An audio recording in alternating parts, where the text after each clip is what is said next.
Kung unique ug makapawala sa stress, ang gipangita ninyong regalo sa Pasko para sa inyong self o baka sa inyong mga higala o loved ones, why not try nga ihatag ang cactus? Taliwa siyang pagka-thorny, cute gihapon kini tan-awon nga mamahimo nimong i-display sa imong opisina, kwarto o sa sala. Gani, mahimo nimo kining ibutang sa imong garden aron nga pangdagdag atraksyon. Busa karong buntaga, atong mahinabi ang usa ka cactus enthusiast aron nga maghatag kanatog ideya o tips sa pag-atiman ini dinhi lang sa GMA Regional TV Live. Panginabuhian sa pag-propagate o pag-amuma sa cactus makapusa itong pakisayran karong buntaga. Makauban na to JK Vargas. Mayong buntag ug welcome sa GMA Regional TV Live. Sir JK, kumusta ka? Ay, may buntag po kanato, Sir Idol Nico. Ug may buntag po sa atong mga viewers nato karong kabuntagon. Daghang salamat sir for joining us this morning. Kumusta man sir ang dagan sa negosyo during the pandemic o karon nga murag nakaginhawa-ginhawa na tahuman ini? So, kuan sir, sa panahon sa pandemic, murag kusog siya sir kay murag ang mga tao sa atong panahon na is na-hype. Na-hype nga ang mga tao sige Facebook, then majority dyan sa mga tao na aras balay, di ba? Ang time. So, kusog siya katong time kay dagan may murag na inganyo, kay cute lagi ko ng cactus. Then karong post-pandemic sir is actually mas ginahan ko sa post-pandemic kay ang kuan mo good ang interaction nimo sa ako as a seller o ang buyer. Lahi mo siya sa feeling, sir. Naka-interaction. Nganong makonsidera man ito nga gamit sa may purpose sa cactus atong environment, sir? Okay. About sir. Ang cactus mo good, sir, based sa research sa itong mga old na nga mga collector dyan sa cactus. Sir, ang cactus, sir, is gitawag sila nurse plant. Bali po, ang sa nurse plant is sa katong mga hot climate area, like Mexico, Philippines, kaning mga cactus manggod, muhatag sila shades sa area bisag init. So, yes. So, madugay, makadaghan, medyo mabugnaw, bisag init ang area, mabugnaw palibot. Then, kani pong mga cactus, usapod ni sila sa maka-fertile o makapatambok sa palibot tungod sa ilang dala nga nutrients nga associated na nila.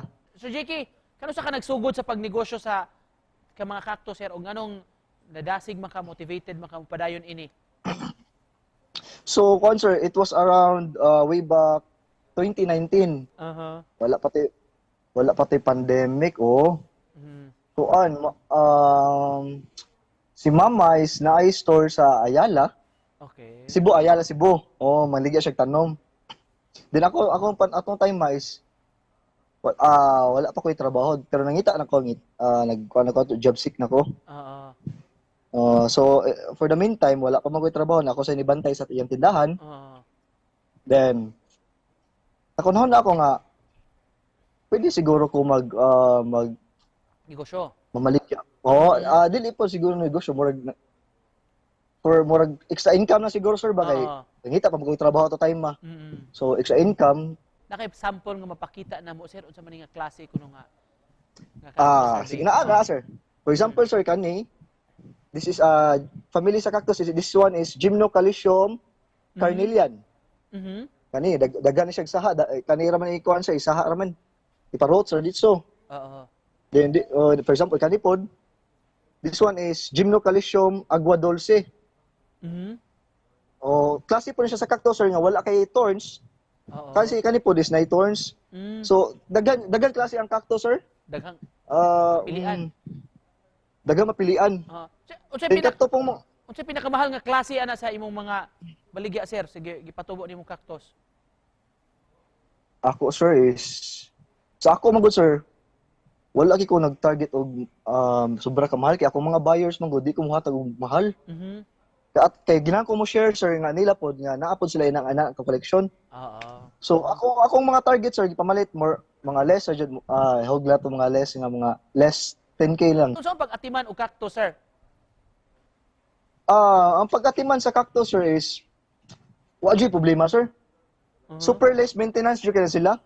Ang gusto rin jud sila, sir, is direct sunlight rin jud sila, sir. Wa jud sila problema, sir. Oh. Then, ang pag-water po sa cactus, less rin jud kay, sir. Kuha na jud. Kay kung masubraan mo gud mo siyang tubig, diha man gud makakos ang malata siya, sir. Oh, Sir sir. Jackie, unsay mga tips kay imong mahatag sir sa mga interesado nga magbuhi o mag-atiman og cactus? Kada naman sa mga interesado na nga mubuhi og cactus, before jud mo mupalit kay mao jud ni usually murag mabiktima gyud sila, sir. Oo. Before sila mupalit, i-check nila kung stable ba daan ang kuan ang cactus. Sir, para nimo nagsingabot ang Pasko nganong nindot man nga pangregalo ingon ani nga klase Okay. sa tanom. For me, sir, maong para nako nga nindot siya i-gift sa Christmas kay first is affordable ang cactus. Then gamay nga cute siya, dagan jud matintalin ani. Aha. Kay mao may permi isulti sa mga buyer.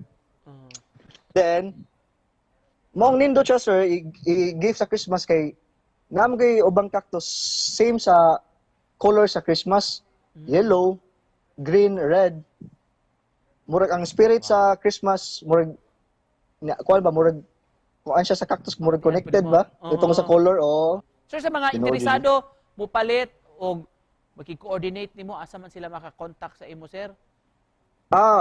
Sa katong mga interested nga mo palit, pwede ko ninyo makontak sa akong page, akong number na ara dito sa Talisay Cactus. Talisay Cactus. Yeah, Aha. Talisay Cactus. Coordinate lang o mo contact lang sa imong social media account. Just to close this, Sir Yes. Jakey, pipila ka daw naman gyud sa may Christmas message nimo sa atong mga viewers. Sa tanang viewers na to karong kabuntagon is padayon lang jud ta. Bahalag lisod ning kamot lang jud ta maayo. Para sa atong pamilya o pangandoy. And with that, sir, daghan kayong salamat, sir, ha, for joining us this morning ug pagpaambit sa imong gikahiligan ug sa imong gikabisihan karong panahon na mga kapuso, cactus nga collector, negosyante Jakey Vargas. Salamat, sir. Merry Christmas. Sir, salamat, sir. Merry Christmas din.